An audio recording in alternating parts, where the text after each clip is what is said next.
Welcome back everyone. एक बार फिर आप सबका मैं इस्तकबाल करना चाहूँगा एनवायरमेंटल साइंस की क्लास में। पिछले वीडियो की हद तक हम लोग जो हैं आपके नेचुरल कॉजेज़ और आपके एंथ्रोपोजेनिक कॉजेज़ यानी नेचुरल ड्राइवर्स और anthropogenic drivers of climate change उनके बारे में डिस्कशन कर चुके हैं।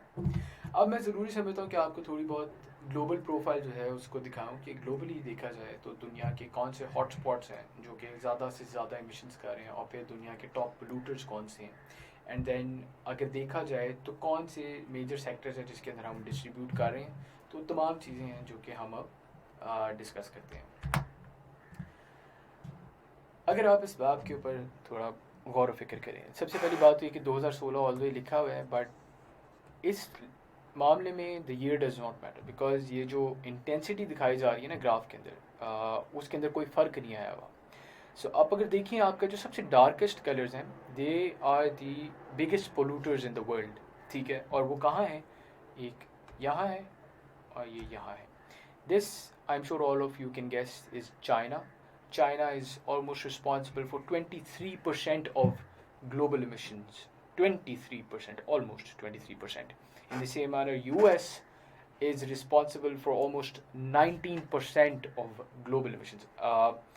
आपको कंपैरिजन के लिए मैं बता दूं कि Pakistan, which is the fifth most prone country to climate change, is only responsible for 0.75% of global emissions. तो अब आप लोग अंदाज़ा लगा सकते हैं कि चाइना कितनी ज़्यादा contributions कर रहा है और अमेरिका किस हिसाब से contributions कर रहा है। ठीक है, so I am sure you guys have a very good idea now. इसके बाद अगर देखा जाए तो Russia comes third in this sense. Russia जो है वो तकरीबन उसकी तीसरी पोजीशन बन जाती है इस लिहाज से। फिर अगर बात करें हम ये 5 बिलियन टू 50 बिलियन टन के अंदर जो एमिशंस कर रहे हैं, ठीक है, उसके अंदर आपका ईरान आ जाता है, इंडिया आ जाता है, and then if you talk about आपके और ये यूरोपियन कुछ कंट्रीज़ आ जाते हैं। By the way Great Britain और जर्मनी ये भी आपके रशिया के साथ ही हैं, रशिया के मुकाबले में ही आ रहे हैं। तो बाकी कुछ यूरोपियन कंट्रीज़ आ गए। फिर इसी के अंदर आप देखेंगे ऑस्ट्रेलिया, ब्राज़ील और अर्जेंटीना वाला एरिया, ये सारे का सारा, ठीक है, this all comes under the ambit of 5 billion tons to 50 billion tons of carbon emissions per year. फिर अगर आप एक देखें मज़े की बात, और this is where it becomes interesting, आपकी दुनिया के जो थर्ड वर्ल्ड कंट्रीज़ हैं, ठीक है, जो थर्ड वर्ल्ड से भी शायद निचले दर्जे की कंट्रीज़ हैं, जो कि मोस्टली आप देख सकते हैं अफ्रीका में मौजूद हैं। अफ्रीका की अगर आप इसकी एक इमेज चेक करें तो इसके अंदर कोई भी ऐसी कंट्री नहीं है जो कि even 5 billion ton to 50 billion ton के अंडर आ रही हो। शायद एक ईयर वो ये साउथ अफ्रीका है, हाँ, साउथ अफ्रीका। अदर दिन साउथ अफ्रीका, पूरे अफ्रीका के अंदर बमुश्किल आपको कोई ऐसे नज़र आएंगे जो कि आप कहेंगे कि बहुत बड़े एमिटर्स हैं। कुछ जगह होगी जहाँ पे ऑयल ज़्यादा मिल रहा है, लेकिन अगर आप नोट करें तो ये 0 टू 50 मिलियन टन जो कि बहुत ही कम एमिशन है, आपको सबसे ज़्यादा ये अफ्रीका के अंदर नजर आएंगे। कहना मैं क्या चाह रहा हूँ, कहना मैं ये चाह रहा हूँ कि दुनिया के जो बड़े बड़े कैपिटलिस्ट हैं वही सबसे ज़्यादा रिस्पॉन्सिबल हैं कार्बन एमिशंस के, और इसका खमियाजा पूरी दुनिया को भुगतना पड़ता है। ठीक है, इसी प्रिंसिपल के तहत, ये मैं सिर्फ एक फाउंडेशन सेट करना चाह रहा हूँ आप लोग, इसी प्रिंसिपल के तहत आपकी तमाम जो ग्लोबल पॉलिटिकल मूवमेंट्स है जिसके अंदर यूएनएफसीसी, क्योटो प्रोटोकॉल, ये तमाम जो है डिज़ाइन की जाती हैं, जो कि हम आने वाले लेक्चर्स के अंदर पढ़ेंगे। ठीक है, किस प्रिंसिपल के तहत? The principle of common but shared responsibilities. ठीक है, कॉमन बट शेयर्ड रिस्पॉन्सिबिलिटीज। ठीक है, यस, यही था principle, if I am not wrong. या तो ये आप लोग नोट कर सकते हैं कि किस हिसाब से आपकी जो कैपिटलिज्म है वो जो है दुनिया के ऊपर हावी हुई है, and why there is a need for the bigger nations to take responsibility of the actions that they have undertaken in the past, of the actions that they are undertaking in the contemporary world as well. ठीक है, इसी को अगर थोड़ा आगे detail में study करें जो आपके टॉप पोल्यूटर्स हैं, आप देख सकते हैं आपके टॉप पोल्यूटर्स चाइना, यूएस, यूरोपीय union, India, Russia, Japan, Brazil, Indonesia, Canada and Mexico. ठीक है, ये आपके 10 बड़े पोल्यूटर्स हैं। अगर चाइना की बात की जाए, चाइना की सबसे ज़्यादा जो एमिशंस हैं, आउट ऑफ दैट 23% जो मैं आपको बता रहा था, उसका तकरीबन आप कह लें I don't know 70% comes from energy sector, इसी तरह इंडस्ट्री और फिर एग्रीकल्चर, ठीक है। यूएस का देखा जाए तो यूएस का अभी इसी तरह तकरीबन 65 to 70% एनर्जी के थ्रू आ रहा है, फिर एग्रीकल्चर, फिर इंडस्ट्री।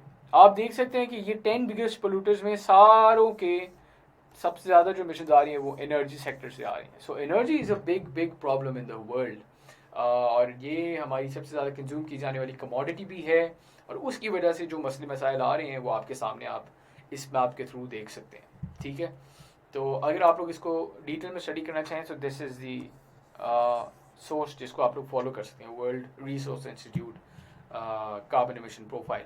इसको आप लोग फॉलो कीजिएगा, इंटरनेट पे आप लोगों को मिल जाएगा। फिर अगर हम बात करें पोल्यूशन बाय सेक्टर की, कि सेक्टर वाइज अगर ग्लोबल पोल्यूशन को देखें तो सबसे ज़्यादा वही बात, ये अगर आप देखें this represents the energy sector, ये मेरे पास 2013 तक का है। अगर आप इसकी ट्रेंड लाइन को देखें तो ये टेंजेंट ऑलमोस्ट एक यूनिफॉर्मली बढ़ रहा है, ठीक है ना, कोई एक्सपोनेंशियल राइज नहीं है।